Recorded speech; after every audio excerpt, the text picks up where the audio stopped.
Buenos días. Hola Ricardo, buenos días, ¿cómo está?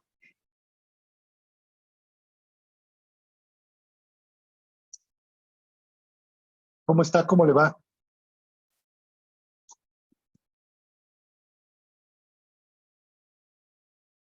Pero bueno, ¿me escucha, Gilberto? Hola, hola, sí, sí, ¿usted me escucha? Bien, bien, sí. Muchas ¿Qué tal? gracias. Buen día. Pues vamos a esperar un momentito. Sí, para que se reúnan más personas. Gracias. Gracias.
Hola, ¿cómo están? ¿Cómo les va? Pues creo que podemos iniciar. Parece ser que hoy se van a ausentar varias personas, entre ellas Fanny, nuestra ayudante. Esta Florinda me escribió para decirme que tenía problemas para conectarse hoy, pero bueno, creo que las personas que estamos podemos iniciar y bueno, pues un poco anunciarles que pues tengo la propuesta esta que les había comentado en algún momento sobre reunirnos de manera presencial en una especie de coloquio, pero quisiera comentarla hacia el final, si ustedes están de acuerdo. Creo que podemos iniciar con la penúltima sesión del seminario, que estas dos últimas lecturas son más bien como un intento empírico por poder acercarse a cierto tipo de contextos violentos, si lo podemos llamar así. Como ustedes pudieron ver con este texto de las Maras, La Mara es mi familia, de José Manuel Valenzuela, que por cierto, Florinda me comentó que fue su compañero de doctorado y tenía ganas de venir a criticarlo acá, pero bueno, no podrá estar. Y lo cual hubiera estado chévere porque creo que sí hay varias cosas que comentar. Me parece que de inicio, pues bueno, estos textos son ya como, no sé si decirlo, clásicos de la antropología social, de esta antropología que se empezó a hacer como hace ya 30 años, 40 años, una antropología urbana, una antropología que intentaba como aplicar el método empírico clásico de la antropología a otro tipo de arreglos sociales que no son las sociedades llamadas primitivas o las sociedades indígenas o tradicionales, como queramos llamarles, sino poder ver que también en las ciudades, en las urbes, existen, y particularmente estos textos en las fronteras, existen cierto tipo de prácticas, arreglos sociales e identidades, que es lo que me parece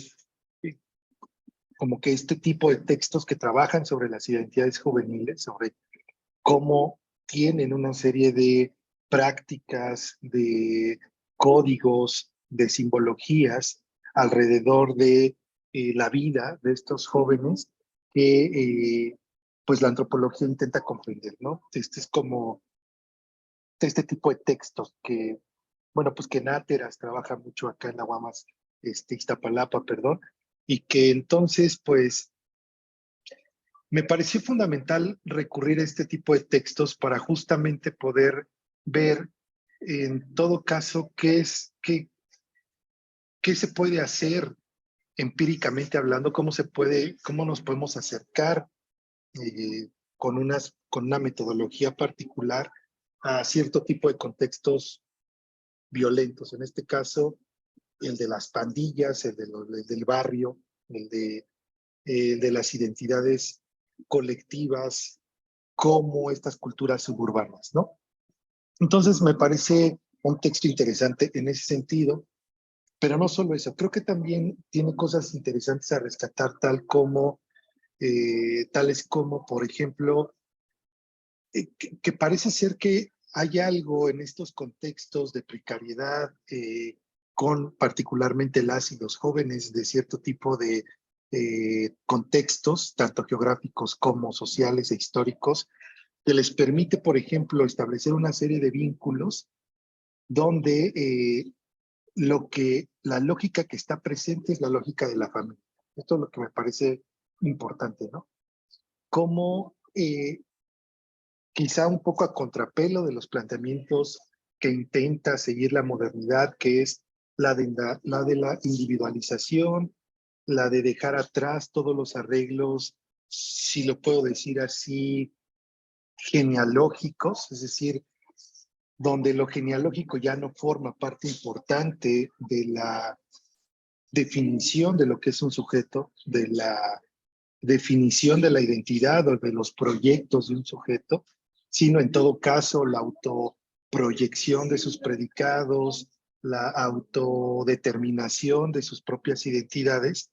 parece ser que en este tipo de contextos particulares, sobre todo cuando de jóvenes se trata, la familia parece ser fundamental, ¿no? La familia tiene una dimensión que es rescatada, pero con otros aspectos. Particularmente, eh, no sé qué tanto habría que preguntarnos en esta horizontalidad de la que habla el autor, si no hay unas jerarquías, sí puede haber quien sea una persona líder en las pandillas, que parece ser que cumpliría con un aspecto de edad, sería la más grande, pero que en alguna parte del texto también señala que parece ser unos arreglos más horizontales, ¿no? Está el contexto entonces de la familia, recuperar como los lazos genealógicos, aunque estos sean simbólicos, no de sangre, propiamente hablando, como la familia moderna o la familia tradicional, sino con una serie de elementos que tienen que ver con, desde la forma de hablar, es recuperar una forma de lenguaje muy particular, por supuesto la vestimenta, por supuesto los códigos de lealtades que se establecen entre los sujetos ahí inmiscuidos en este tipo de eh, identidades que pues el autor trabaja a los clásicos pachucos, o sea, los cholos, que es un contexto más fronterizo del norte del país, y esto que pues son las maras, ¿no? Que en algún momento de la lectura diga que Mara en realidad significa familia, significa lealtad y que no tiene este contexto de la marabunta que parecía que le imprimió sobre todo el Estado y la policía para eh, darles un estigma muy particular.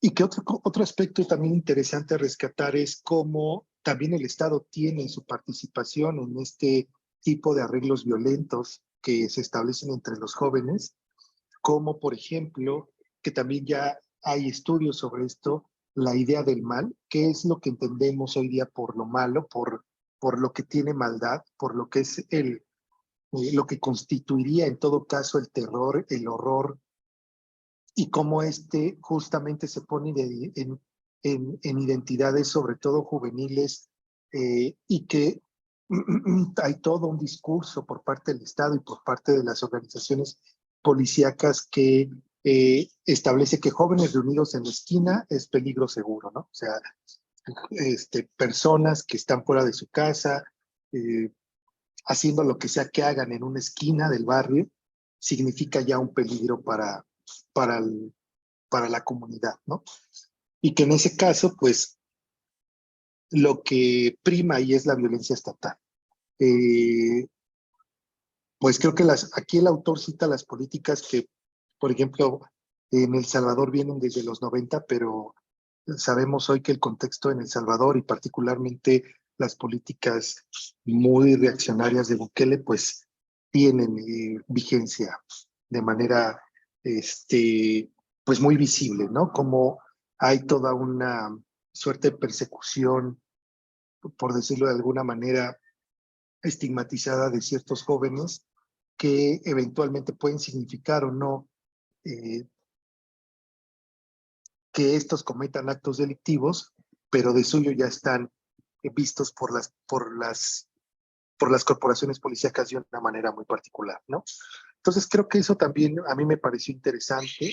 Me parece también interesante el intento que tiene Valenzuela por diferenciar las prácticas entre hombres y mujeres de las maras, ¿no? Entonces, de las cholos y cholas también, ¿no? Como ahí dice que parece ser que no hay eh, una diferenciación por género. Graciela creo que está compartiendo su pantalla. No vayamos a ver algo que no quiera que veamos. Entonces, Graciela, ¿o no Justamente está quieres? abriendo su correo, sí. Entonces, No es cierto. quiero decir, no sé si fue por error o quiere compartir algo, lo cual estará chévere, pero si fue por error, quizá vayamos a ver cosas que que no querrá que Nos- veamos. Nos conciernan. Exacto. Pero creo que Graciela no se ha dado cuenta, ¿verdad? Pero yo tengo, a ver, déjenme ver. Creo que Creo que ya puedo se yo sumó. detener. Sí, ¿verdad? Graciela, no te escuchamos. Hice con mi micrófono, pero Ajá. bueno, me voy a tener que salir porque no sé qué hice Ok, Ok, mal. ya está, ¿eh? Ahorita ya está Perdón, perfecto. perdón. Sí, Bueno, ya se salió. O no, no sé. no me he salido. Perdón por la Qué bueno. interrupción. No, No, no hay cuidado, Graciela. estaba atenta. Y bueno, entonces creo que también este intento interesante que hace Valenzuela por diferenciar las prácticas por género, donde creo que pues, se queda corto. En realidad creo que es un texto más bien, como lo señala al inicio, intenta rescatar varias investigaciones hechas a lo largo de toda su carrera, o por lo menos una parte de la misma, y que más bien intenta como dar un panorama general y no poner puntos específicos, ¿no? Y en este caso, no obstante, en este caso, me parece interesante esta división que hace sobre cómo, por ejemplo, en algún momento dice que los hombres, los cholos toman posiciones femeninas o hacen actividades femeninas, o lo que significa la maternidad, o en todo caso lo que significaría la maternidad para las mujeres cholas, que en algún momento, no sé si de manera muy quizá romántica o inocente, señala que como no tiene nada, tener un hijo es tener algo, ¿no?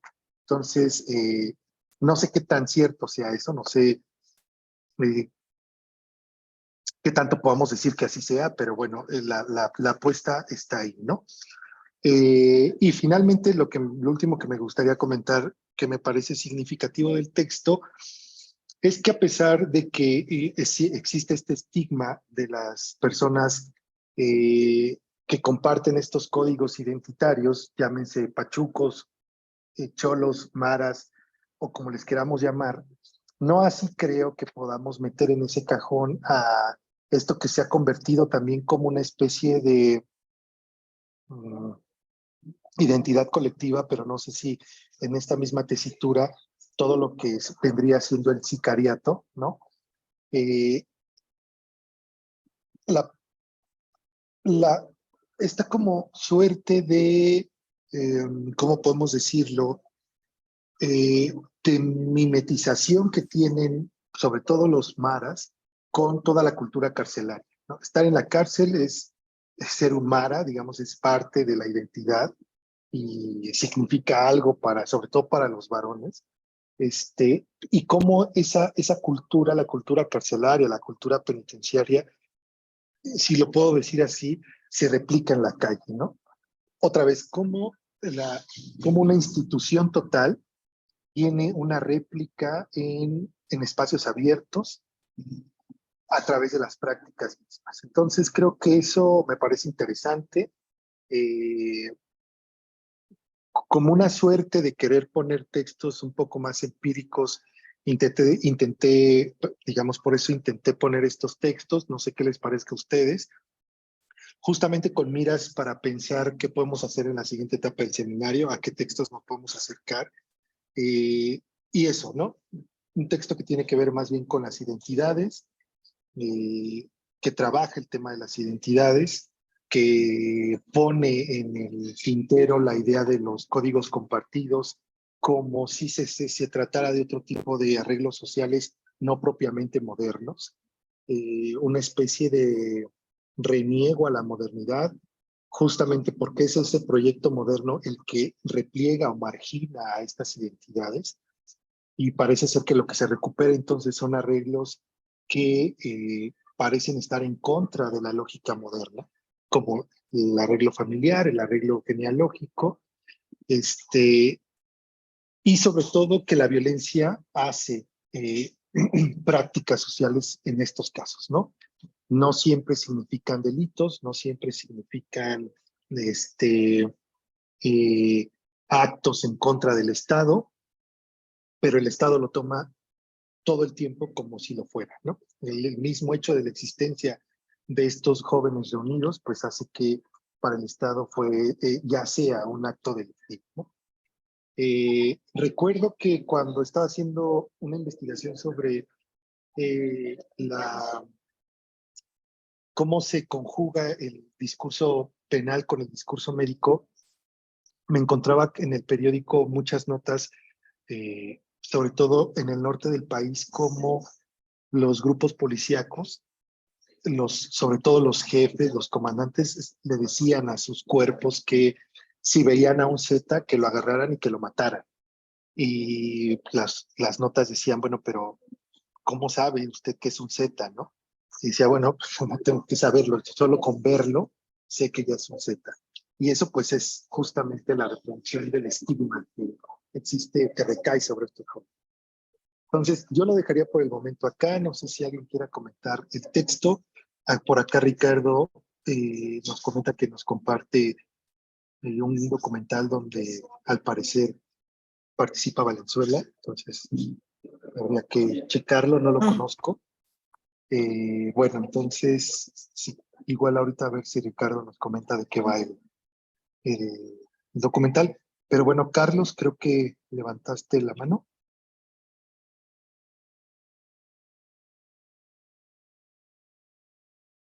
¿Carlos o alguien más?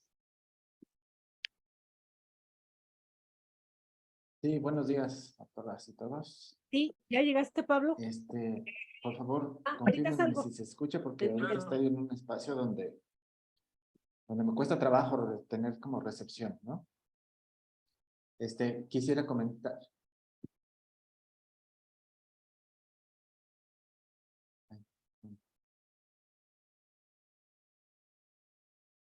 Ay, sí, perdón, ¿sí me escucho? Sí. Ahora sí. Ajá. Gracias. Comentar nada más rápidamente que, bueno, primero una disculpa, me tengo que salir en unos 25 minutos, tengo una actividad aquí en la universidad, entonces, pero no quería dejar pasar, pues este documento y este tema, ¿no? Que me hizo reflexionar, pues muchas cosas que ya de alguna forma hemos estado comentando de manera tangencial y que pues nos competen, ¿no? Sobre la temática. Esta parte que decía Gilberto sobre las instituciones, en este caso penitenciarias, que proyectan una serie de significados más allá de su espacio, ¿no? Más allá de sus muros, me hace referencia pues a dos ideas, ¿no? Por un lado, Giddens decía que los conceptos científicos también son adoptados por el público y tienen un sentido como muy claro, ¿no? Pero a mí me parece que no solamente los conceptos académicos, ¿no? Sino también los constructos sociales que surgen o emergen por parte de otras instituciones. En este caso, en las instituciones penitenciarias es un ejemplo de ello, ¿no? Es una frivolidad lo que les voy a decir, pero hay un youtuber, o no sé, que juega con el lenguaje como callejero y se lo pone a personajes históricos o así, se llama Kardec, no sé si lo han visto, ¿no? Yo lo veo pues para distraerme, reírme un rato de tonterías, ¿no? Para despejarme. Pero ese lenguaje es típico de las prisiones de la zona centro del país, y era muy claro, o era muy visible, o yo lo veía cuando trabajaba ahí, ¿no? Y cuando lo vi en la calle, mediante ese video, y bueno, con algunos vecinitos que todavía tengo por ahí, pues veo esa relación, ¿no? Entonces, me hace referencia a Giddens, cómo las instituciones eh, orientan significados, sentidos, ¿no? Signos, ¿no? Y que es una idea que justamente había comentado antes, Robert Castell, ¿no? Lo había dicho claramente, ¿no? Entonces, habría que pensar cómo analizar este proceso, ¿no? Con respecto a los contenidos simbólicos, los significados, el signo, etcétera, etcétera, ¿no? Eso me hizo pensar mucho. con respecto a la idea de la violencia, ¿no?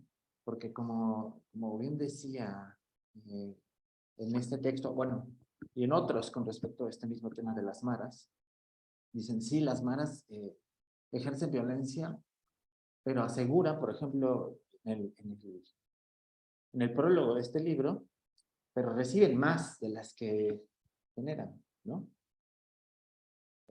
Que es por parte de otra institución, en este caso, ¿no? El Estado como tal, ¿no? Entonces, ¿qué tanto ese compartimento, esa llegada, esa caída de la violencia también está cargada de contenido de significado, ¿no? De imputaciones, como decía Goffman y como dice Robert Castells, ¿no? Y que ahora lo vemos de una forma así.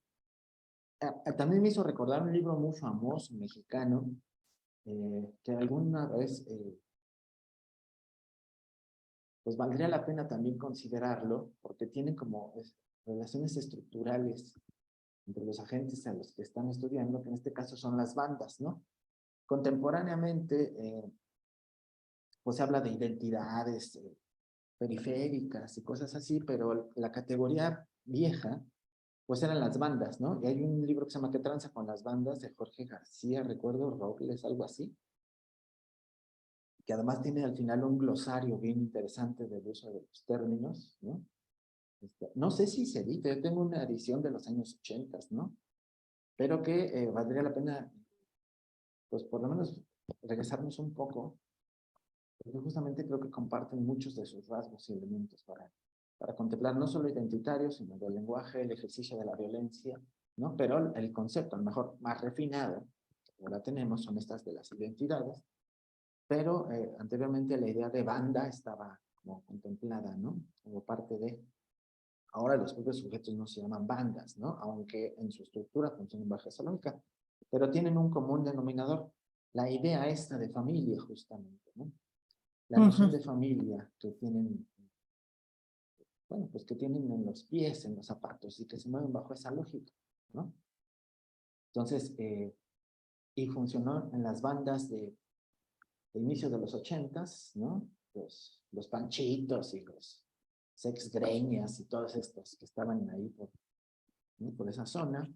En Ciudad Neza, por ejemplo, que bueno, fui criado por esos barrios en esos años, ¿no? Entonces era como muy común. Y eso me vincula a otra idea con respecto a las identidades y que es un tema que he estado, que lo vi en otro tipo de investigaciones o en otro tipo de reflexiones. Esta idea de que las identidades ahora, bueno, según los textos, pues son volátiles, efímeras, líquidas, ¿no? Pero se debate un tema que está ahí, ¿no? Dice, bueno, hay rasgos de la identidad, de las identidades que no son tan volátiles como otras, ¿no? Uno de esos es la familia. Y hay unos textos justamente que dicen, podrá modificarse los contenidos identitarios o los rasgos identitarios de una persona o de unos grupos, pero lo que no se modifica es la familia, la procedencia, la genealogía, ¿no? Y se busca rescatar esa estructura de relaciones en otros espacios, ¿no? Donde se integra. Los amigos son familia, la familia de donde vengo, ¿no? La familia que construyo, ¿no? Pero la idea de familia me parece que es el anclaje identitario clave que está presente en varios de estos espacios, ¿no? Yo estudié, bueno, estoy en la reflexión, porque estoy en otra, pues con otro grupo de trabajo, y yo encontré que, bueno, la familia es un rasgo del anclaje identitario que es, su estructura, no quiere decir que no se mueva, pero la estructura de su relación se mantiene, ¿no? Y otro es, por ejemplo, ya, ahora que estoy en la pedagógica, en las personas, como ejemplo de anclaje, lo estoy poniendo, ¿no? El grado académico, ¿no? Las personas que migran utilizan para interpelar la imputación identitaria estigmatizante un rasgo de anclaje identitario que es el grado académico, ¿no? Independientemente de que tenga validez oficial por las instituciones o no, pero una forma de repeler pues las imputaciones estigmatizantes del extranjero, como diría Simmel, es decir, sí soy extranjero, pero yo soy doctor, yo soy licenciado, tú no, ¿no? que el contenido tiene pues, una carga simbólica en los espacios en los que se están construyendo, ¿no? Entonces, al estar revisando esa idea del anclaje, ¿no? Me encontré también que la identidad se ancla en sus relaciones estructurales con la idea de familia, ¿no? Y me hizo remontarlo justamente a las bandas y a este tema de las maras, ¿no? Entonces, y otro rasgo, ¿no? Justamente también que pareciera que no, pero sí es la masculinidad, ¿no? Es un rasgo de anclaje identitario. Me doy cuenta, muchas de esas prácticas están ancladas ahí. Se muevan de territorio no, cuyos sentidos sean otros, pero la idea de la masculinidad o la feminidad conforma un anclaje como, a lo mejor no tan volátil, no tan firme, pero rasgos de sus relaciones estructurales se mantienen ahí, ¿no? Entonces, eso me hizo reflexionar un poco este documento. No quiero extenderme mucho porque les digo que en un rato me tengo que desconectar, pero nada más, y muchas gracias. Gracias, Carlos. Qué interesantes comentarios que también me dejan pensando. Quizá al ratito comente algo al respecto. ¿Algo más? ¿Alguien más, perdón, que quiera dar sus impresiones del texto, las críticas al texto? Ricardo.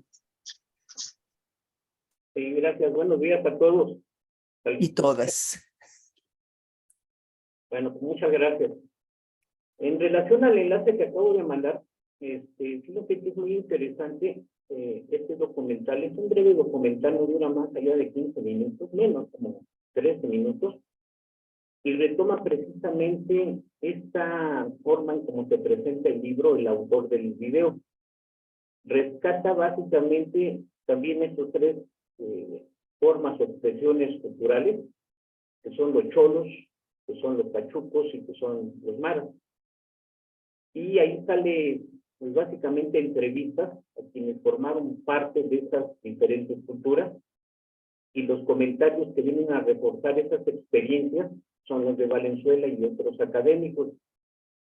¿Qué es lo que hace este documental, que tiene mucho parecido a esta cronología, si queremos verlo así, del texto de Valenzuela? Pues básicamente es retomar la pregunta de inicio en las primeras páginas que hace este autor, en relación de cómo es que algunos grupos juveniles pertenecientes a sectores populares han dado vida a lo que el autor define como la pachoma, aludiendo a las tres agrupaciones, que son pachucos, cholos y maras, que se arraigan en una sociedad cultural, juvenil, transnacional y fronteriza. Esa es la pregunta clave que realiza Valenzuela para tratar de entender en diferentes momentos históricos el surgimiento y el arraigo de estas tres agrupaciones. Entonces comienza haciendo una descripción de quiénes eran los pachucos. Entonces los pachucos, bueno, pues ahí como lo vimos en el texto, pues tienen una forma de vestir muy característica, que es esta forma de traje azul, es la música que escuchaba, qué es lo que los metía o conformaba, evolucionaba como grupos. Pues básicamente era, perdón, el poder arraigarse culturalmente o buscar una raíz cultural que ni es norteamericana ni es mexicana, sino que forma parte de la línea fronteriza entre Estados Unidos y México. Entonces el autor lo que va a hacer es tratar de encontrar cuáles son esos rasgos que empiezan a aglutinar una nueva forma de expresión cultural. ¿Qué es lo que mantiene, qué es lo que lo cuestiona para poder tener un arraigo fuerte que sirve como ejemplo posteriormente para poderse expandir a puntos tan distantes como es Nueva York y como es la Ciudad de México, que asimilan este tipo de cultura? Entonces los elementos que Valenzuela pues va a encontrar pues están asociados a los estilos de vida, a las expresiones visuales, a la música, a un cierto tipo de arte, a un lenguaje o jerga que se van a crear, valores, creencias compartidas entre los miembros de esas agrupaciones, los lugares de encuentro y la comunidad, para poderse expresar como son ellos, y la identidad y pertenencia que le brinda precisamente a esos jóvenes lo que van a considerarse las culturas. Entonces, en el caso muy concreto de los pachucos, esto me hizo también recordar en un momento determinado una película muy interesante, a lo mejor ustedes ya muchos la vieron, que se llama American Me, en donde trabaja Edward Olmos, y que son dos momentos en la historia de su vida. La vida de su padre, que forma parte de los pachucos, y es esa parte precisamente en la frontera entre México y Estados Unidos, no se da una ubicación clara de cuál es el lugar, pero el padre de Edward Olmos, que es el que de alguna manera es el pachuco, representa el aglutinamiento de todos aquellos migrantes mexicanos y latinos que en un momento dado llegan, previo a la Segunda Guerra Mundial, y ahí empieza a verse, ¿no? Cómo se va conjugando este tipo de culturas, pero que tienen como connotativo la violencia del Estado, en este caso la policía norteamericana. Entonces, en esta etapa de la vida de Olmos en la película, pues plantea, ¿no?, que es una situación que va a heredarse, no de manera literal, para dar paso precisamente a la forma de expresión de los cholos, que se da en Estados Unidos, y que ya le toca vivir y representar precisamente a Edward James Olmos en la película, y que retrata toda la parte interesante que tiene que ver con la cultura. Es una película muy interesante, que valdría la pena que también ustedes la pudieran rescatar. Se llama American Me.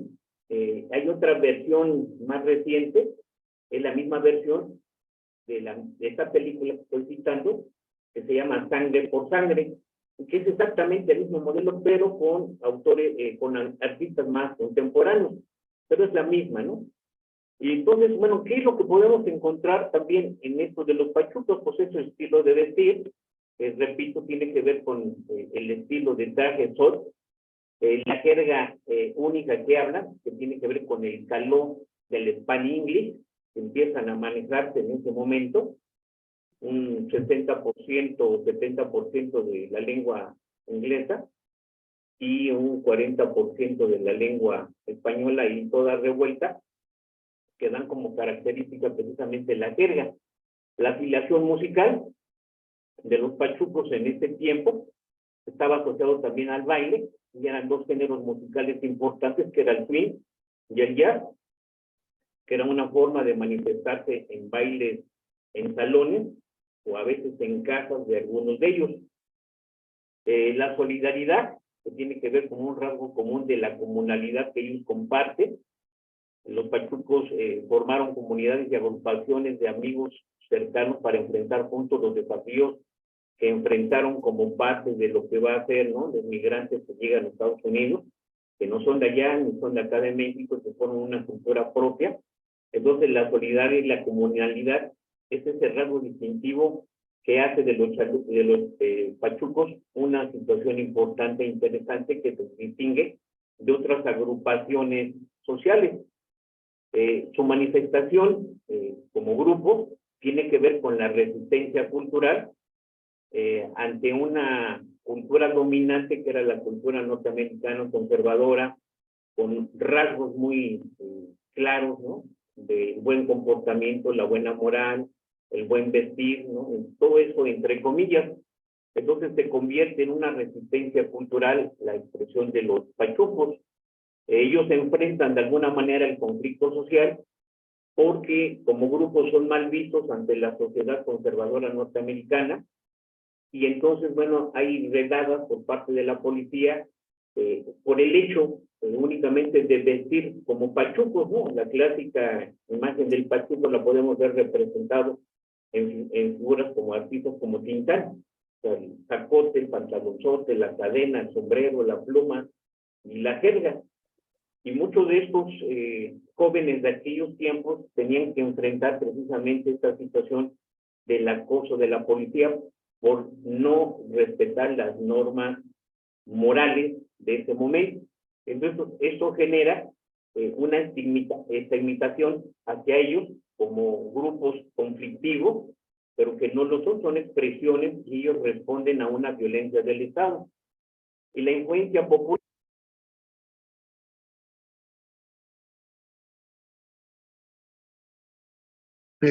Ricardo, ¿ya no te escuchamos? Dejamos de escuchar. Creo que no. No. No.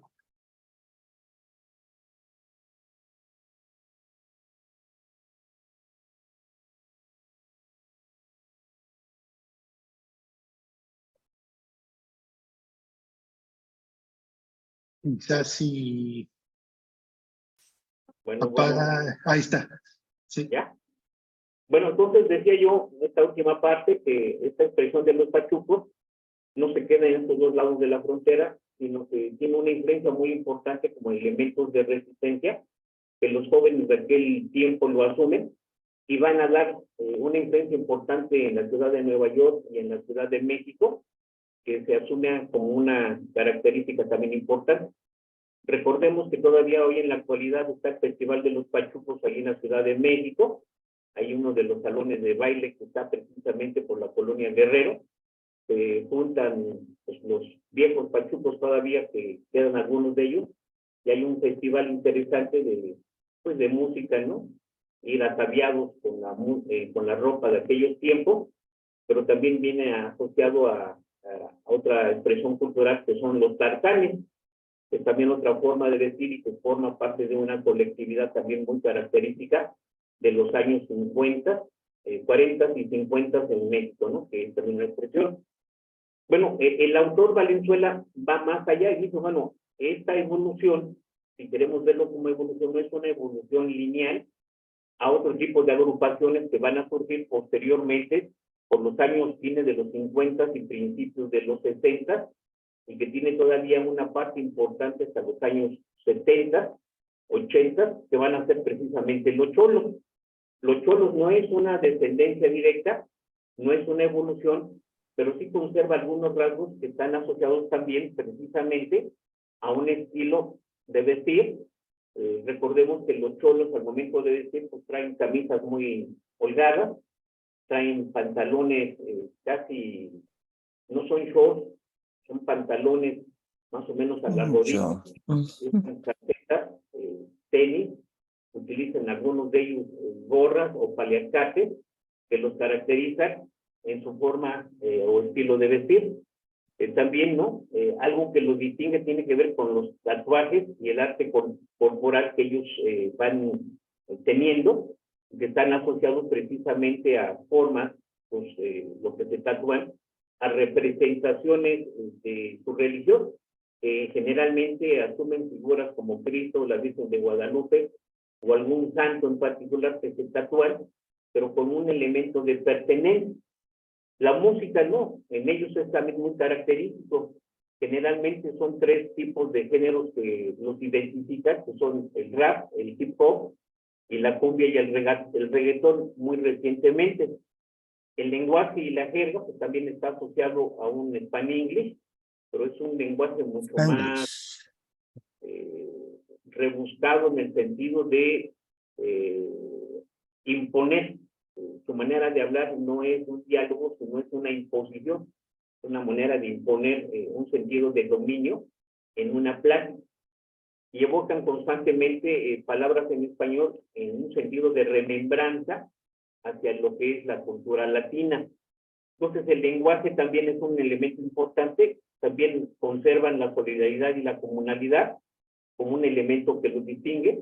Generalmente los cholos se reúnen en la calle, tanto en Estados Unidos como en algunas otras partes de Latinoamérica, que también es una cultura que influye, se reúnen en las calles, generalmente utilizan el espacio público como una manifestación también artística, en donde ellos elaboran grandes murales en alusión a la cultura latina y a la cultura norteamericana, resaltando personajes históricos que son los que han roto de alguna manera, han sido el parteaguas de momentos en la lucha de los derechos humanos.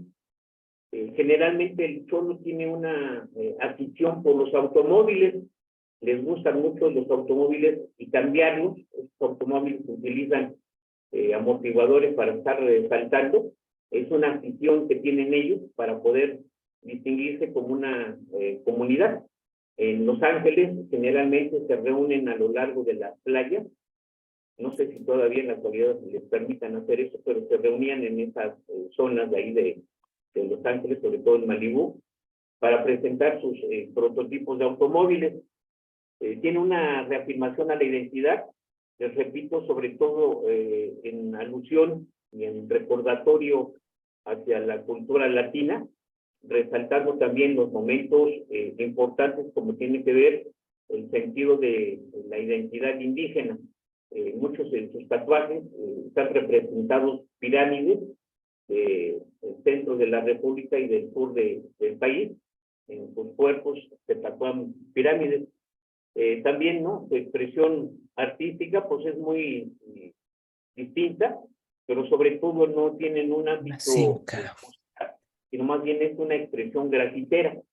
Trabajan mucho el grafite, expresión, les repito, de esa búsqueda de identidad hacia lo que es el grupo que conforman.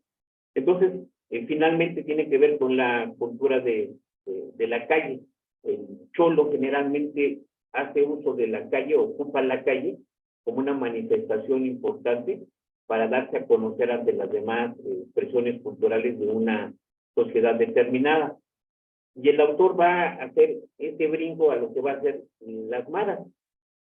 Ahí sí yo tuve una discrepancia con el autor, porque él sitúa que los maras se dan básicamente también en los barrios latinos en Estados Unidos,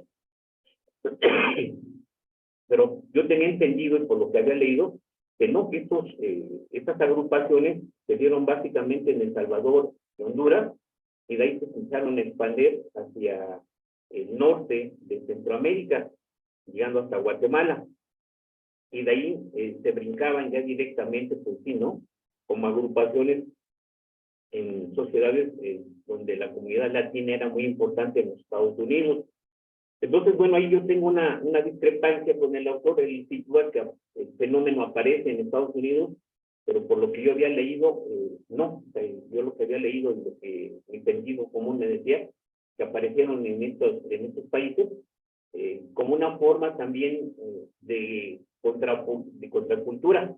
Aquí lo interesante del autor, y con esto ya voy aportando, que hace el autor es que en el caso de las maras, trata de dar un rescate histórico, porque trata de decir que son el resultado de las guerras revolucionarias post de liberación en Centroamérica, las guerras de Nicaragua, de El Salvador, de Honduras, son el resultado de esos grupos que quedan al margen y que el Estado no puede darle los beneficios que de alguna manera debería de ser la justicia social de una revolución que se dio en esos países, ¿no? Entonces, el autor trata de dar esa justificación que sí me parece interesante, y ahí la contradicción de que si es el resultado de esas contradicciones históricas de la lucha revolucionaria centroamericana, son los hijos de los que no fueron atendidos en la justicia. Entonces resulta importante ver, ¿no?, cómo se contradicen diciendo que es el resultado de una cultura norteamericana. Entonces ahí es donde a mí me generó mucha duda, ¿no? Y también estos conservan bastantes rasgos interesantes a los grupos antes descritos, como la jerarquía estructural organizativa. Son jerarquías, los maras, muy horizontales, muy verticales, a diferencia de lo que pudiéramos pensar con los solos y con los pachucos, que son muy horizontales. Las estructuras jerárquicas de estas agrupaciones son sumamente verticales. Tienen una afiliación territorial. Ellos ocupan territorios determinados y defienden esos territorios ante otros grupos y ante sus pares, también dentro de espacios que protegen. Los tatuajes y símbolos son muy importantes en su vida de ellos. Las actividades delictivas es parte de algo que ha distinguido últimamente a las maras. y que es lo que ha sido nota en varios diarios a nivel nacionales e internacionales, que es otro rasgo, la solidaridad, las conexiones transnacionales y el impacto que tienen en la sociedad de esta cultura, pues es significativo.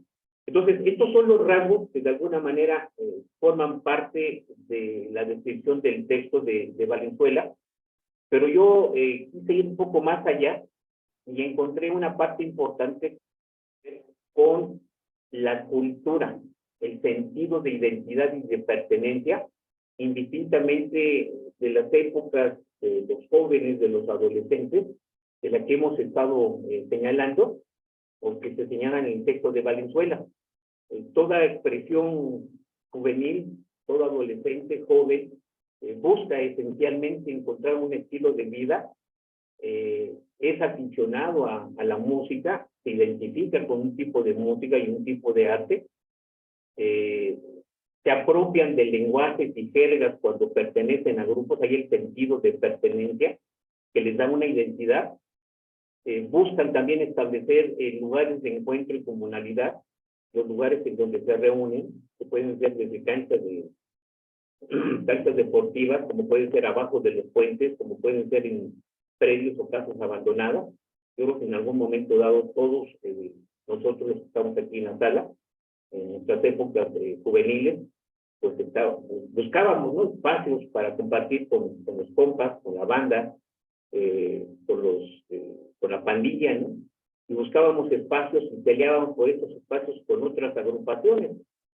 Yo recordaba, ¿no?, cuando yo vivía en la Ciudad de México, que nosotros peleábamos un lugar ahí por Unidad Linda Vista Vallejo. Yo viví mucho tiempo ahí nací, y ahí viví, y había un lugar muy interesante en medio de la unidad, que se conocía como Las Bombas, y ese era el lugar de disputa de muchos de los grupos de mi época, de mi generación, que queríamos apoderarnos, ¿no?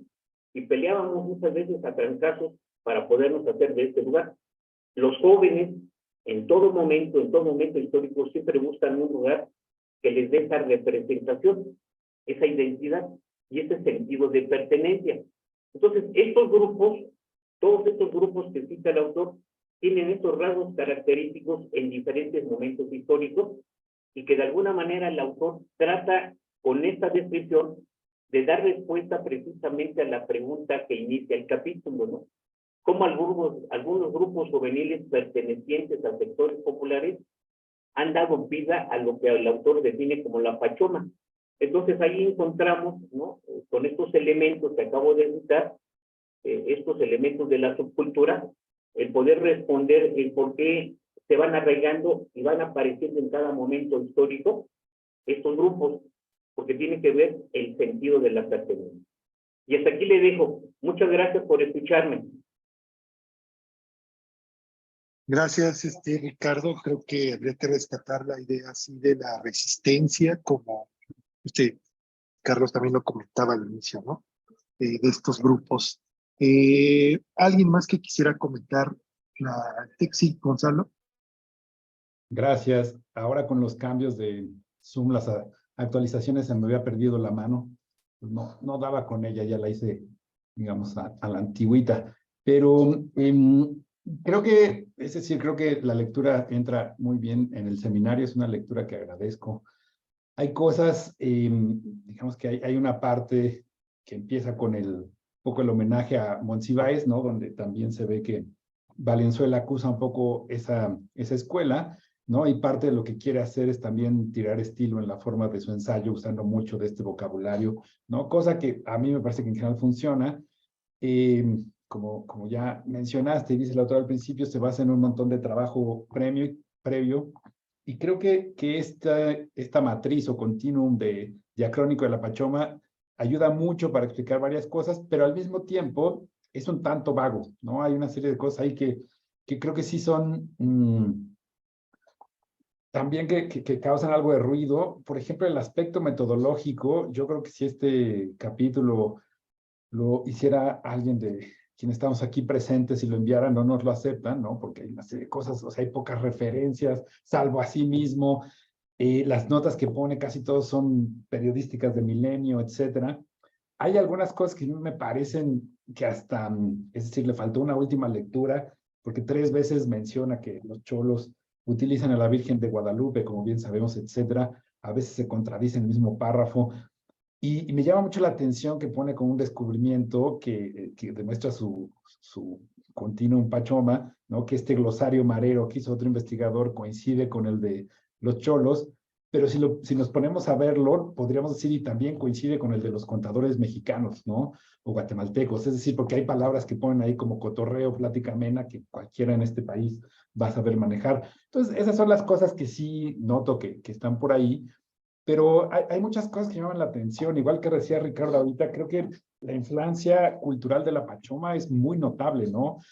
O sea, es realmente, no veo otra matriz semejante que haya tenido tanto fuerza en una serie de manifestaciones culturales. Incluso empecé a hacer una lista que le puse que tenía que ver con la choliteratura, ¿no? A partir de una serie de cosas. A mí me parece muy interesante el antecedente de Luis Valdés, que hace con una cuestión de trabajo campesino, y creo que en todo este continuum sigue habiendo una cosa de justo esas masculinidades del campo cuando llegan a la ciudad y se enfrentan a una serie de discriminaciones y cómo tratan de responder a ellas. Pero Luis Valdés saca esta obra primero, que luego se hace película, donde sale justamente el mismo actor Edward James Olmos, que en inglés se llama como El traje pachuco, ¿no? El Sud Sud, que es una obra buenísima. Y de ahí también, digamos que se vuelve este referente que está en Tintán, que se mantiene mucho en la escena musical. Es algo que retoman Maldita Vecindad, que menciona a Jaime López como personaje en la Chilanga Banda, que claramente es una influencia muy fuerte en Molotov, ¿no? Que sigue cantando. Y que también tienen, ya como cholos, ¿no? Salen películas como Hasta Morir, de Fernando Sariñana, o en una novela magnífica que es El último gran Pretender, de Luis Humberto Crosswhite, una novela muy breve, pero que describe muy bien esta misma cuestión que nos da Valenzuela. Y creo que también esto lo vemos con los maras. Hay también una película excelente que es de un director, Fukunaga, que vamos, ya está muy en Hollywood, pero su primera película él mismo la denomina como cine antropológico, y el título es Sin Nombre, generalmente está en las plataformas, y es muy buena, y también otra vez sirve de conformación de estas cuestiones que está poniendo aquí Valenzuela. Y lo último que pondría, voy a mandarlo por el chat, pero el sitio justamente que estaba en El Salvador, elfaro.net, sacó una serie de crónicas muy buenas. Esta es una nota de la BBC que recupera algunas, porque el Faro fue tan crítico que finalmente Bukele lo exilió, ¿no? Lo expulsó a este medio digital fuera de El Salvador, y aquí se recuperan varias y son muy, o sea, muy vigentes, muy recientes. Más allá de esto, también me interesa mucho como estas adscripciones familiares y barriales, ¿no? Que son muy claras, y que viendo algunas otras cuestiones, en algún momento trabajaba felicidad y bienestar subjetivo, y ahí la gran paradoja que causa una disonancia cognitiva, ¿no? Sobre todo cuando se trabajan temas como los que vemos aquí, que tienen que ver con violencia, inseguridad, etcétera. Depende mucho cómo se defina y se mida, pero en general América Latina sale como una de las zonas más felices del mundo, a pesar de ser de las más violentas, ¿no? Y esta pregunta, cómo se resuelve, es que tiene que ver mucho con los bienes relacionales. ¿Qué es esto, no? El grupo de amigos y la familia. Y esto todavía en las encuestas que saca el INEGI se ve muy reflejada, porque el módulo del INEGI era el diario. Mencionaba cómo la mayoría de la gente con este círculo inmediato están muy felices, y con el país es donde va bajando su bienestar, ¿no? Justo por los temas que ya trabajamos acá. Y también creo que hay otro punto que es muy interesante, que es otra cosa que continúa, digamos, desde la obra de Oscar Luis, ¿no? Que fue este rompimiento que llevó a la primer cierre del Fondo de Cultura Económica, a la Fundación del Siglo XXI, porque era una crítica, o sea, ¿cómo es esa imagen que se da de los mexicanos? ¿Quién es este gringo para decir que los mexicanos somos rateros? Pero Oscar Luis un poco lo que retoma es cómo también la familia, además de apoyo, es una cuestión que finalmente tiene que ver con la organización criminal, ¿no? Cómo se organiza a veces desde la familia, se aprende desde la familia, que es un punto, no lo he seguido mucho, pero que también propone Sara Sefcovic, ¿no? Que hay una cuestión donde se arraiga la familia a partir la cuestión criminal a partir de la familia. También me parece muy interesante lo que pone casi al final, de cómo contrario a todos los prejuicios, lo que ha estado él viendo con estos grupos es que tienen un nivel educativo mayor a la media, ¿no?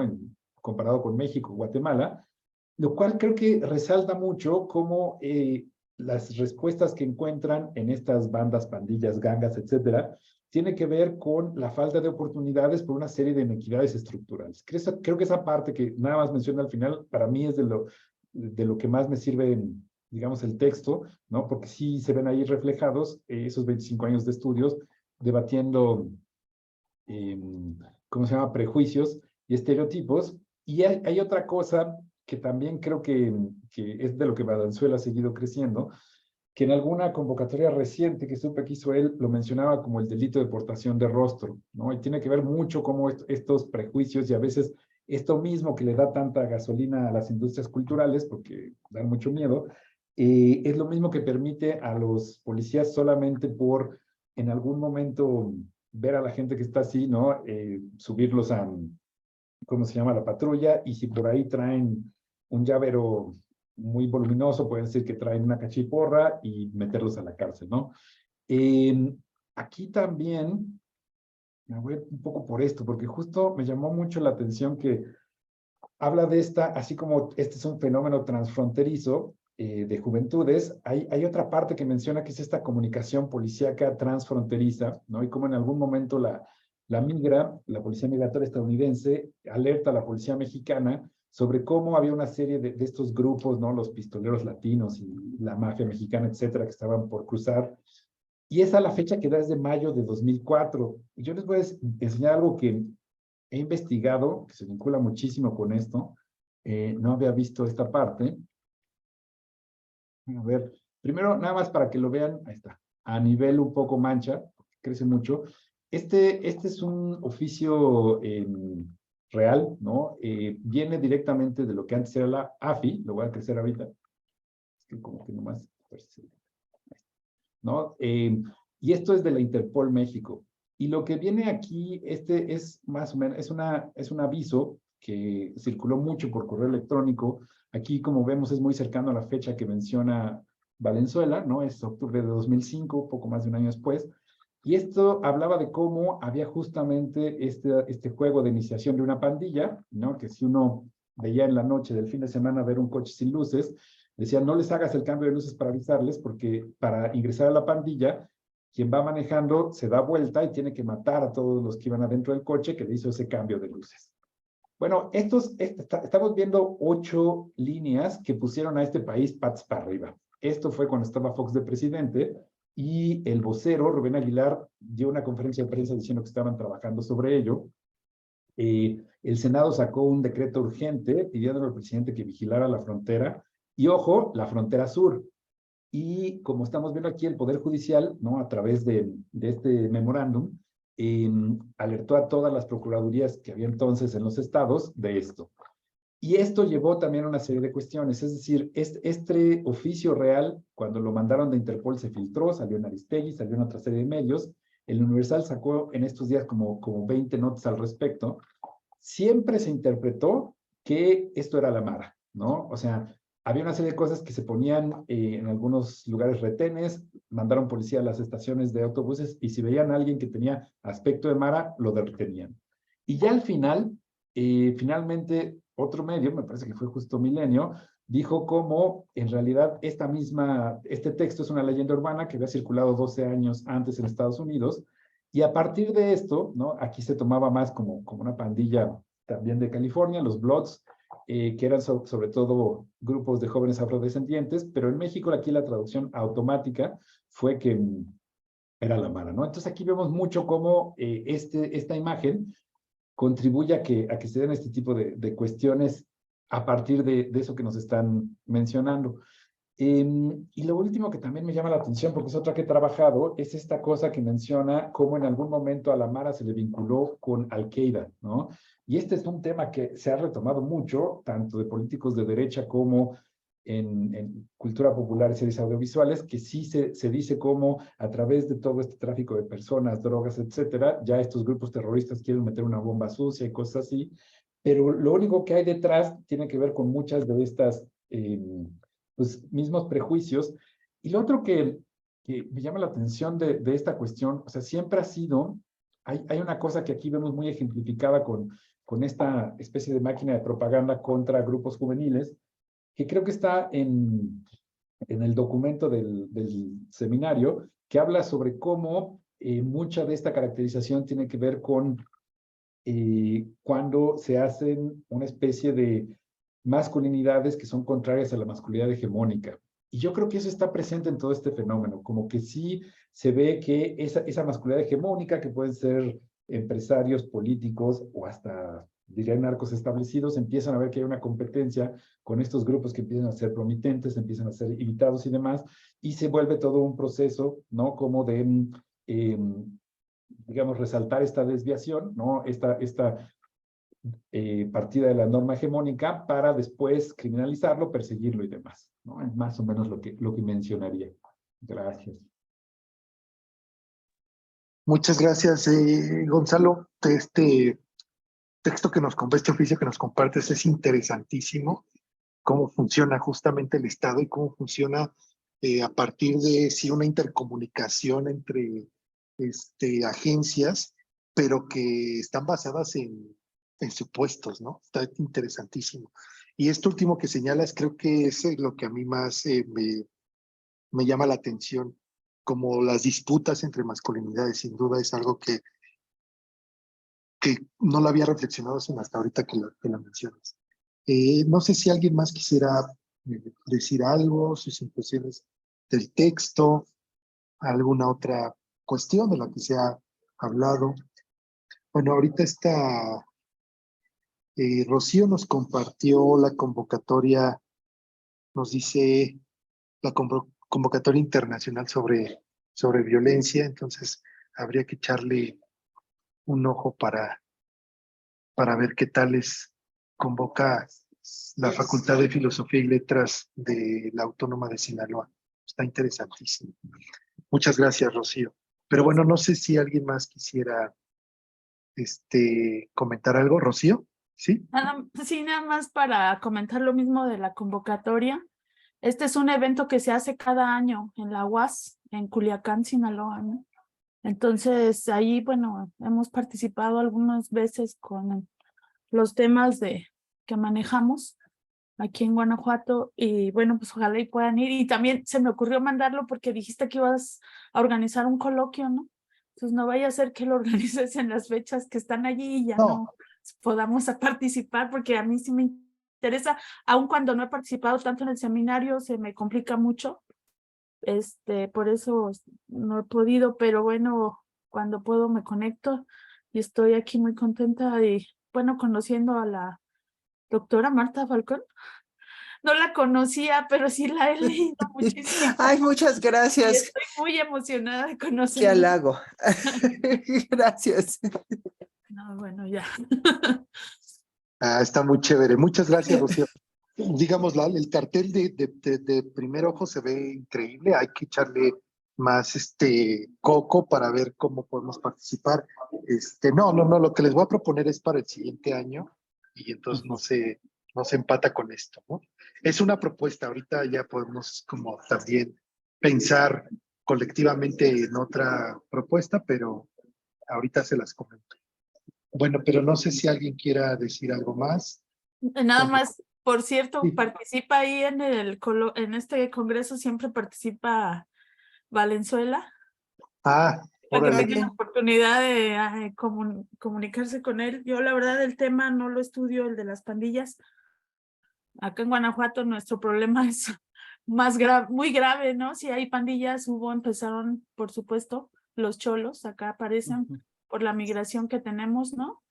La MS-13 estuvo presente. Ahorita el problema no son los representantes de estas pandillas, sino quienes trabajan en el crimen organizado, ¿no? Y cómo reclutan a los más jóvenes, sí, con vidas que siempre han sido muy precarias y que, bueno, ahí encuentran como una posibilidad de salir, que pues más bien salen, pero de la vida, ¿no?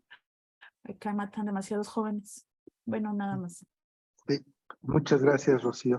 Pues sí, sin duda interesante. Por eso al inicio decía que por supuesto esto no puede tener una comparación, no hay parangón con respecto a la cultura, si se puede llamar así, del sicariato. Eso me parece que cruza con otras dimensiones que son muy distintas a esta, aunque ambas se pueden relacionar con actos delictivos, con actos violentos, pero tienen dimensiones distintas, ¿no?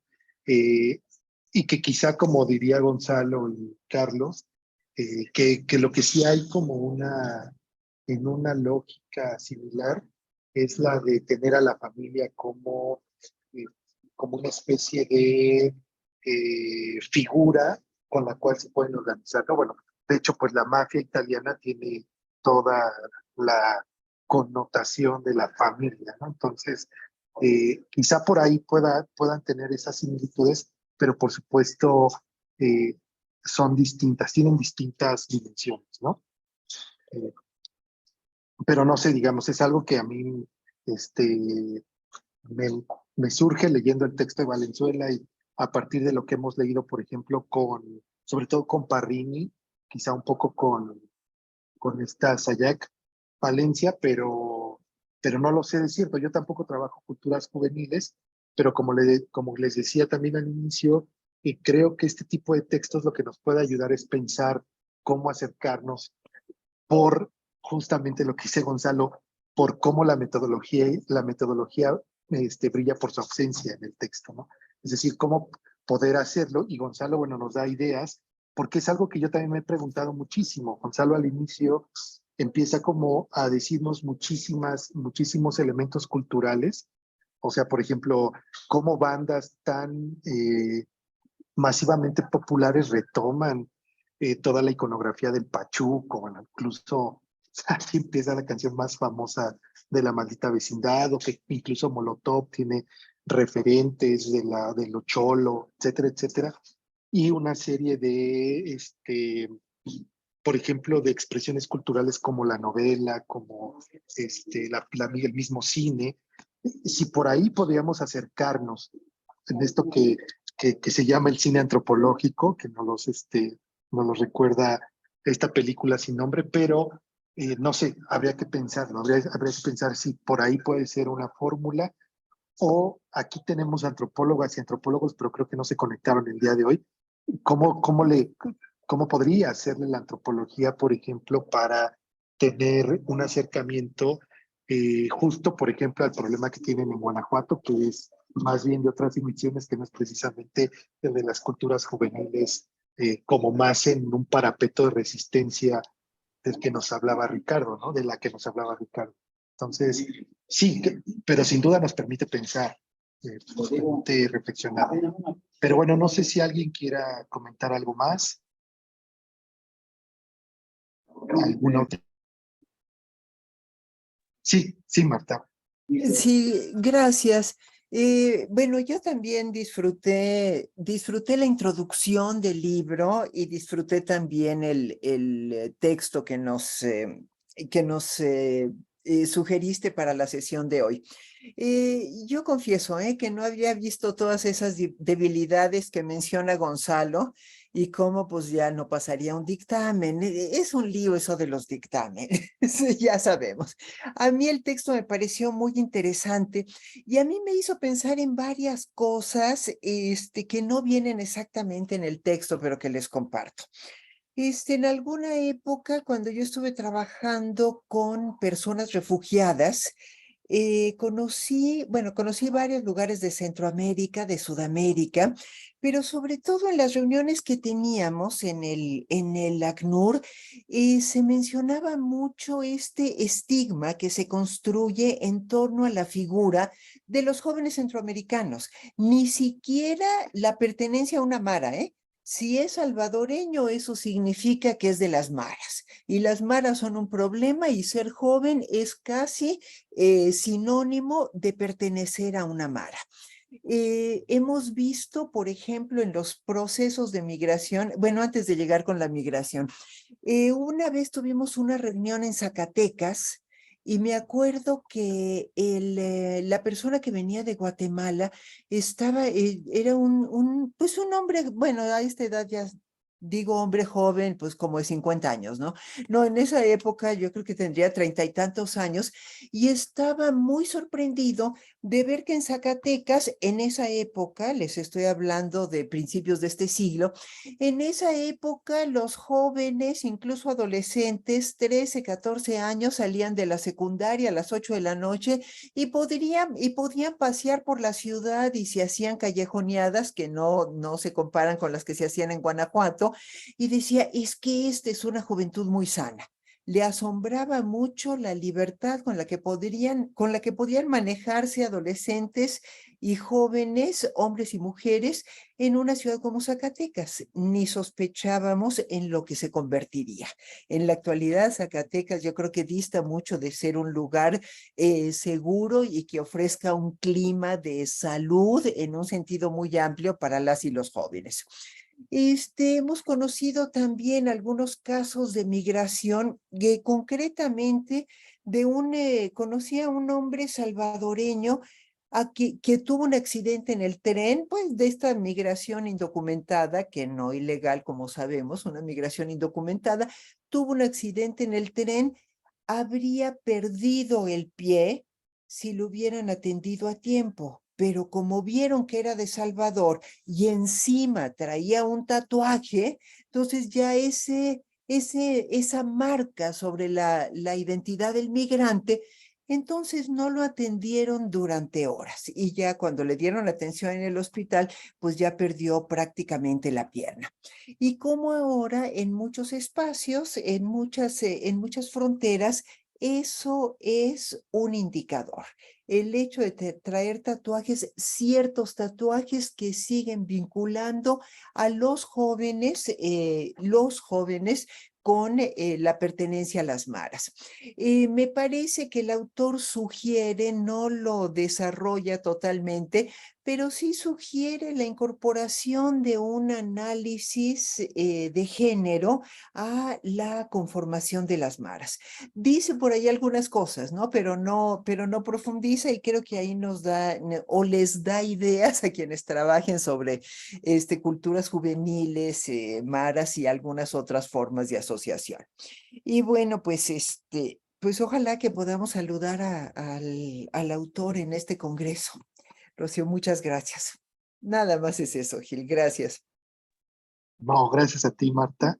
Sí, la lógica de género no es que tenga una perspectiva de género, me parece que eso es lo que falta. No, eso no quiere decir que sí este texto, como creo no lo hace, por ejemplo, las lecturas más clásicas de las identidades juveniles, no recuerdo, pero por ejemplo, creo que Nateras no trabaja en ese sentido. Eh, por decir, como el de los más recurridos o más leídos, pero que Valenzuela sí tiene esta idea de diferenciar que, o de dar cuenta que también existen cholas, ¿no? O sea, que no solo no están o sea, porque la imagen es del varón, justamente como dice Gonzalo, que parece ser que es ser hombre y tener cierto aspecto, o como ahorita Marta nos ha compartido esta experiencia, ser hombre de cierto aspecto con un tatuaje, pues ya te hace parte de una identidad que incluso ni siquiera se pertenece, ¿no? Pero entonces sí parece interesante y dar cuenta que en estos procesos que imaginariamente pensamos de hombres, también están puestas ahí las mujeres, ¿no? Cumpliendo roles particulares o no, cumpliendo su parte más de lo femenino o no, quién sabe, pero están ahí, ¿no? Entonces eso sin duda me parece, aunque lo hace en un par de páginas, quizá menos, me parece muy rescatable de Valenzuela. Sí, Ricardo. Sí, bueno, yo tengo una pregunta, dos comentarios. ¿No crees que hubiera sido interesado haber invitado a Alfredo Nateras Domínguez a haber participado? Está en la UAM Iztapalapa. Es una persona muy accesible y a lo mejor hubiera sido interesante escuchar también su punto de vista de las áreas que él trabaja, que están asociadas a la juventud. Mejor hubiera sido interesante invitarlo. Se me ocurrió a mí día de ayer, pero ya era muy tarde, y, sobre todo porque fue mi profesor en la licenciatura y tengo muy buena amistad con él, pero ya se me borró por tanto que tengo que hacer acá en la universidad, y te iba a comentar si había la posibilidad de poder invitar, pero bueno, eso hubiera sido interesante. Por el otro lado, esto último que acabas de mencionar, no sé si ustedes conozcan, yo en particular no, algún estudio o estudios relacionados precisamente de las mujeres que pertenecen a las maras, algunos textos, porque no he estado vinculado al fenómeno de las maras, pero sí sería interesante ver, ¿no? Algunos roles, algunas formas de iniciación mucho más profundizadas, algunas formas de liderazgo que haya entre ellas, conocer un poquito más esta parte, porque ciertamente lo que dice Gonzalo, fenómenos de las maras más bien representaría una forma de masculinidad exacerbada, ¿no? Muy presente en este tipo de agrupaciones, pero también invisibilizan a las mujeres maras. Yo no conozco realmente, repito, pero me gustaría profundizar en alguna lectura para tener una idea del fenómeno, ¿no? Y bueno, sería todo de mi parte. Gracias. Gracias, Ricardo. No, no sabía que pues teníamos ahí un contacto directo con Alfredo. Yo no lo conozco, yo solo lo he leído y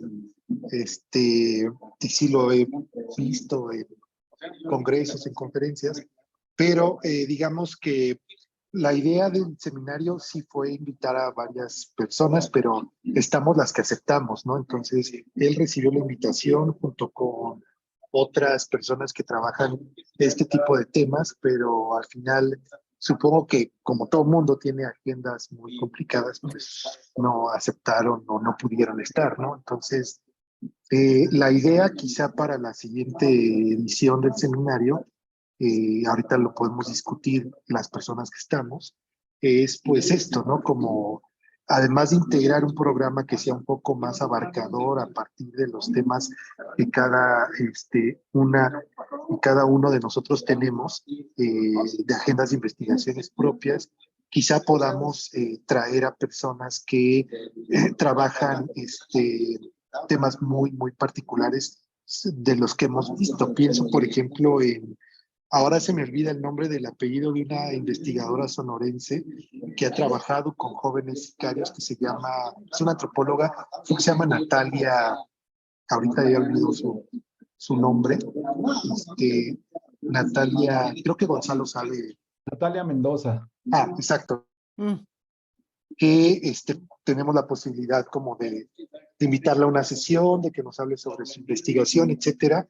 Y bueno, pues en este caso podría ser Alfredo, si es que Ricardo tiene ahí el contacto y así, ¿no? Podríamos también tener ese tipo de sesiones, también sesiones más abiertas en ese sentido.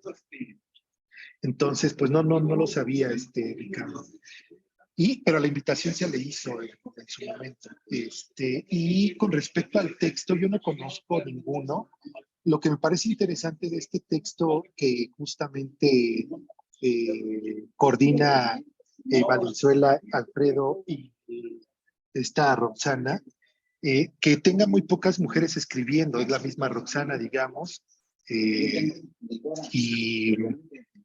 o esta Roxana Martel, y parece ser que ya. A ver, ¿qué quiero decir con eso? Quiero decir que muchas veces quien trabaja mujeres dentro de este tipo de organizaciones son mujeres, o sea, y me parece interesante que en este texto solo participen 2 o 3 mujeres.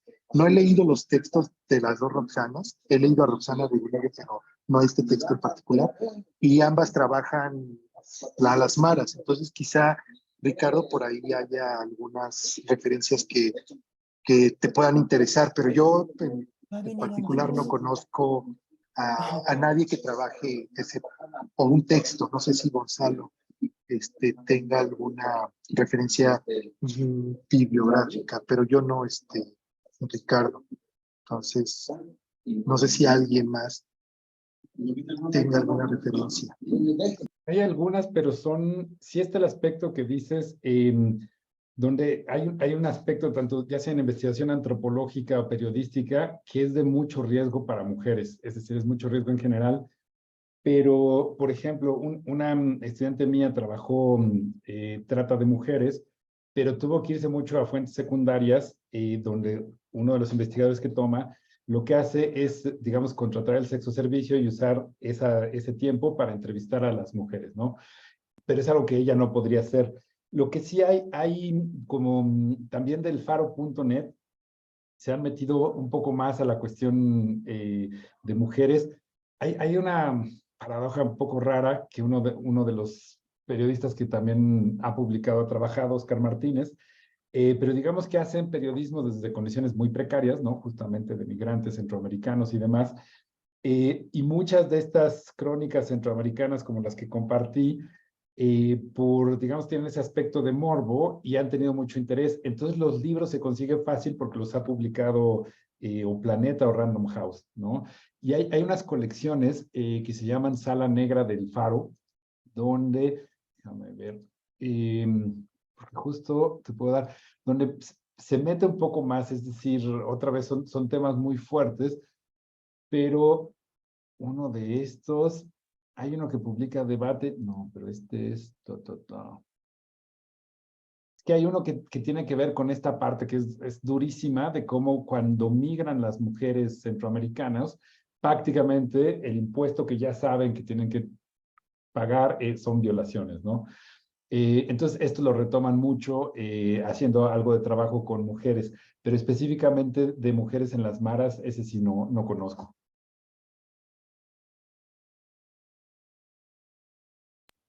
Gracias, Gonzalo, pero estas referencias sí son interesantes de cualquier modo.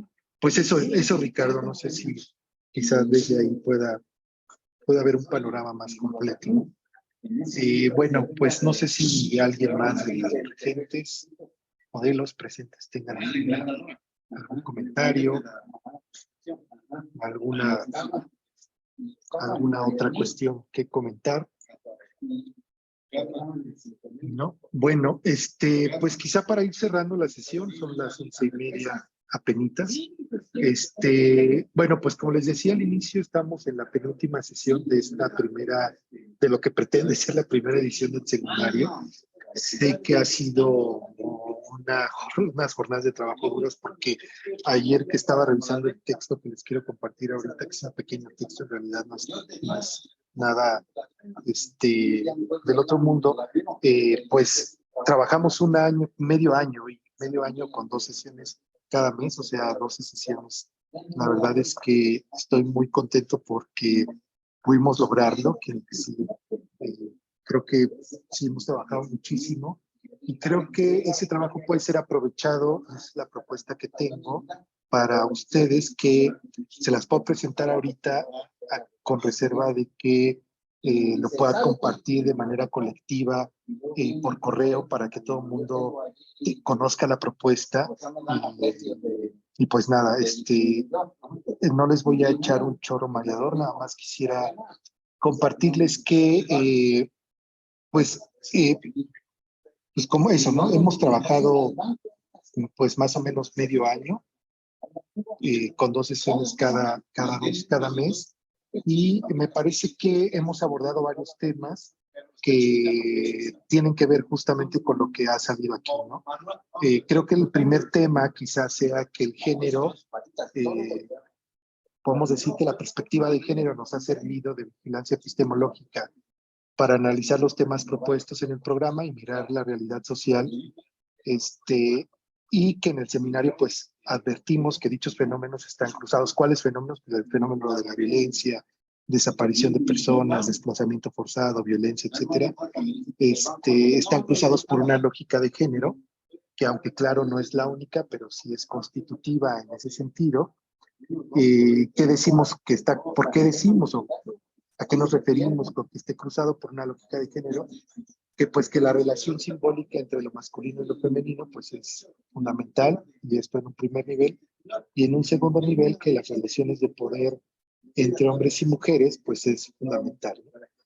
Lo que ha quedado en el tintero, poco, esta es mi impresión, pero por supuesto, cada uno, cada una tendrá también sus impresiones, es que queda por analizar cuál es el papel de la violencia, por ejemplo, en dicha relación simbólica y entre los géneros, y que puede resultar en hechos como la transgresión, el feminicidio, delitos, la marginación social, el desplazamiento forzado, desapariciones, y que pues estas son cuestiones que son características de nuestra sociedad, ¿no? Otro tema derivado del seminario y que también ha quedado pendiente es lo relativo a los aspectos metodológicos. Puedo decir, como en una pregunta muy general, cómo realizar investigaciones, en este caso sociológicamente válidas, pero igual funciona para la antropología, etcétera, etcétera, en contextos de violencia que trasciendan el reportaje de investigación y que puedan realizar aportes conceptuales para la comprensión de fenómenos en este interés. Por eso, pues les quiero proponer como siguiente paso, antes de organizar una segunda edición del seminario y con miras a una constitución, como les había dicho al inicio, de una red de investigación, es la realización de un evento académico en el que participemos las y los integrantes del seminario con una ponencia en la que se plasmen las inquietudes, reflexiones o propuestas de investigación derivadas de las discusiones de este seminario, pero nutridas naturalmente con las agendas propias, ¿no?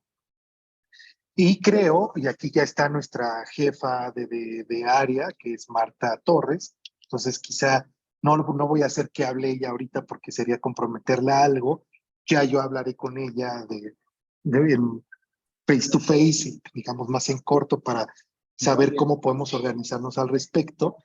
El espacio que me parece idóneo para ello es el seminario Café Debate de Cultura Política que organiza el Departamento de Sociología en la UAM Azcapotzalco, a través del área de Teoría y Análisis de la Política. Y les propongo este título tentativo, ¿no? Género y reconfiguración social, ¿de dónde viene y a dónde va la migración? Por supuesto, este es un título que pretende ser abarcador, pero de inicio es tentativo. Y lo que pretendemos es que sea en la edición del trimestre, aquí es en realidad 24 invierno, que sería a inicios del siguiente año, más o menos por ahí de febrero, una cosa así, porque la edición de otoño del 2023 ya está pues a la vuelta de la esquina, se va a organizar en septiembre más o menos, creo. Entonces ya Así es. ese espacio ya no lo tenemos abierto, ¿no? Y ya ahorita Marta me lo ha confirmado. Entonces, bueno, se propone discutir y analizar a través de distintas visiones objetos de estudio, metodologías y aparatos críticos, la lógica de género y su relación con la violencia y los distintos fenómenos que de ahí se derivan.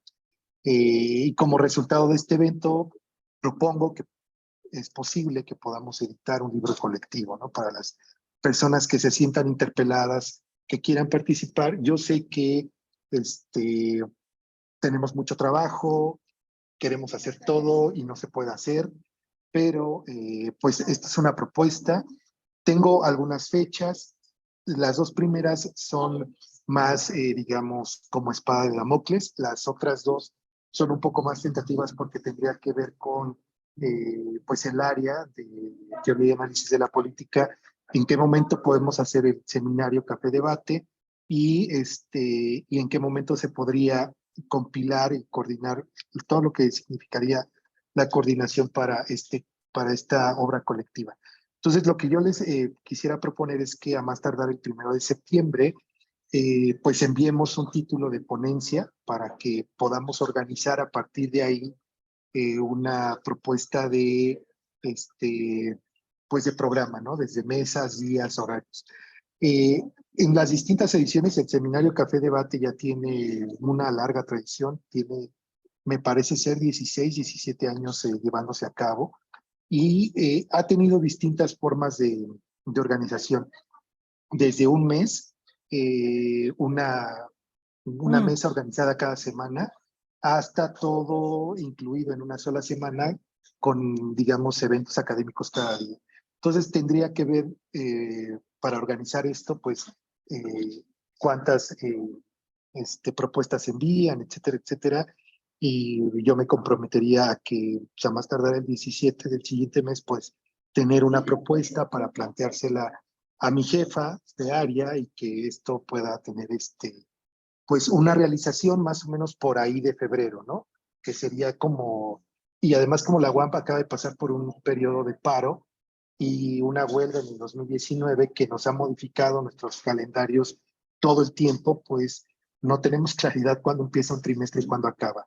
Pero parece ser que el siguiente trimestre empieza en noviembre y termina por ahí de marzo. Entonces creo que, o febrero.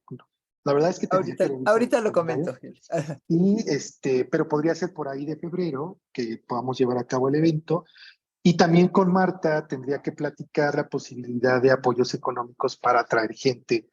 Sé que Gonzalo, Rocío están en Guanajuato, pero bueno, Jorge, ahorita ya no recuerdo quién más está por el norte, Ricardo que está en Oaxaca. Entonces, ver si hay posibilidad de apoyo con este tipo de cuestiones.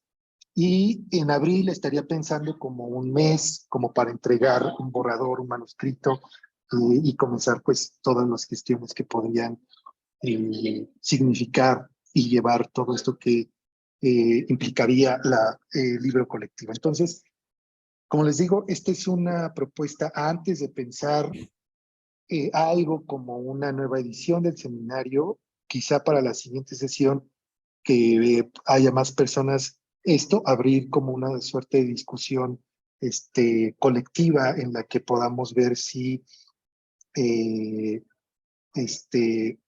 cómo le hacemos para organizarnos, ¿no? Si yo les vuelvo a proponer un programa con una propuesta de lecturas a partir de lo que hemos visto por acá, pero también la posibilidad de que pues las y los integrantes podamos proponer textos que queramos discutir, que no hayamos podido discutir con pares y que pues quieran ponerlo en colectivo, ¿no? Pues bueno, eso, no sé si alguien, bueno, Marta y después quien quiera, ¿no? Marta, por favor. Bueno, nada más para comentar algunas de estas cuestiones organizativas que mencionas, Gil.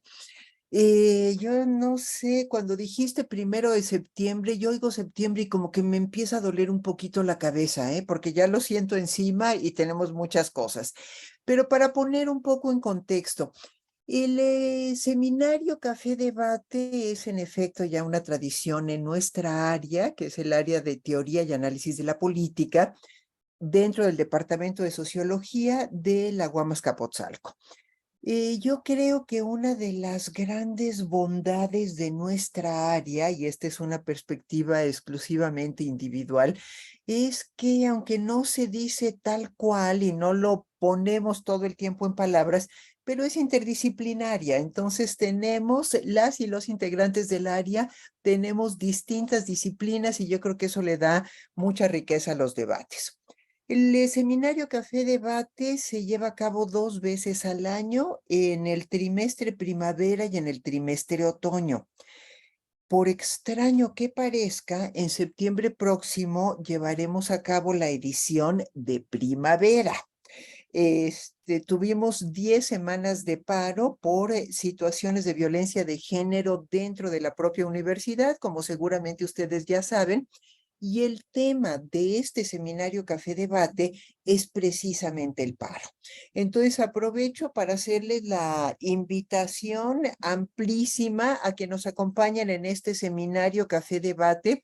Quienes quieran venir a la UAM, y miren, ahí sí sé que tenemos que ser un poco más tolerantes, porque se está grabando, Gilberto, esta sesión. Sí, así es. Ok, entonces no voy a decir que está en San Puta y Caridad para que no quede grabado. Está lejísimos. Entonces sí, ya cuando nos acostumbramos ya nos parece normal, pero sí sé que está muy lejos. Pero vamos a tener también la posibilidad de dar seguimiento virtual. Entonces les haremos llegar el programa. Yo le pido a Estefanía que lo haga. Precisamente la próxima semana nos entregan los carteles y va a ser muy interesante escuchar a las representantes de las colectivas y algunas académicas. En cada sesión tendremos estudiantes, militantes, protagonistas del paro y académicas que nos darán su punto de vista. El siguiente trimestre empieza en noviembre y acaba en enero. Vamos a dar clases incluso el viernes 22 de diciembre y regresamos el 9 de enero. Esto implicaría que el siguiente trimestre, que sería el trimestre de invierno, empezaría en febrero, suponiendo, y es lo que queremos, en lo que queremos confiar, que no haya huelga. Sería tan absurdo que el sindicato hiciera estallar una huelga que por eso es probable. Incluso altamente probable. Las cosas más absurdas se le pueden ocurrir a nuestro sindicato. Entonces, todo eso está sujeto a muchas cosas. Si no hay huelga, en febrero estaremos iniciando un seminario, un nuevo trimestre, y yo no le veo ningún problema a que el seminario Café Debate, que normalmente se lleva a cabo en los trimestres primavera y otoño, creo que lo podríamos hacer en el trimestre invierno sin ningún problema. A partir de la recepción de títulos de ponencia que reciba Gilberto, yo pediría que lo ampliáramos al 15, al 15 de septiembre. Igual es el título, pero de todas maneras creo que dentro de 15 días todavía vamos a tener una sesión y yo creo que podemos ir pensando y darnos otros 15 días más para tener un título. Y a partir de ahí yo le ofrezco a Gil el apoyo para la organización de este seminario Café Debate y entonces vemos si lo hacemos en una semana, en 2 semanas, cómo tenemos las ponencias y también ya tendremos el año próximo el presupuesto que nos permitirá saber hasta dónde podemos apoyar a las y los participantes con traslados, no lo sé. Es una posibilidad que no está cerrada, pero que en este momento no podemos ofrecer de manera clara y abierta. Y bueno, pues estos serían mis comentarios, Gil, y bueno, y el seminario, si hacemos con este seminario de género y reconfiguración social, si hacemos una propuesta para el Café Debate, yo creo que va a quedar genial, optimista y realistamente. Muchas gracias, Marta, por sí, la puntualidad siempre y la claridad. Entonces, bueno, pues ya habló mi jefa. Creo que más formalizado Todavía no esto, soy ¿no? jefa. Bueno, ya casi. Empezaré el viernes 1 de septiembre. Entonces, a mí me parece bien las acotaciones que hace Marta o las observaciones con respecto a las fechas. Sí, quizá todavía, bueno, no quizá, todavía vamos a tener una sesión dentro del siguiente 15 días y quizá otros 15 días para el título de la ponencia, ¿no? Que pues es eso, nada más. El título quizá ya les estaré compartiendo también los lineamientos para si ya, porque yo sé que ustedes son personas muy productivas y disciplinadas, seguir escribiendo algo y tal, para que podamos, pues esta idea de publicar algo colectivamente, ¿no? Y bueno, Ricardo me dice que estará esperando los lineamientos, no son tan acotados, Ricardo, pero sí les haré llegar esto por correo para que también todas las personas que no pudieron venir hoy, conectarse, pues estén con la información completa, ¿no? Bueno, pero alguien más que quisiera comentar algo, sus impresiones u otra cosa, ¿no? Pues bueno, eso me parece genial. Oigan, pues ahí está también la invitación de Rocío. Pues hay que, no hay que hacer caso omiso a ese congreso que parece ser muy chévere. Esperemos que no haya huelga. Entonces, pues sí, esperemos que no haya huelga. Gracias, Ricardo. Y pues bueno, pues eso sería todo. No sé si hay un último comentario, alguna pregunta, algo, ¿no? Bueno, pues entonces, pues muchísimas gracias por la sesión de hoy. Qué chévere estuvo. Nos vemos entonces, creo que es En 15 1 de días. septiembre, de hecho, ¿no? Entonces, pues eso, nos vemos dentro de 15 días. Pues muchísimas gracias. Cuídense mucho. Feliz viernes. Gracias. Luego, Chao, gracias. chao. bye. Hasta luego, gracias. Espero Saludos. que participen. Dios. Chao, chao.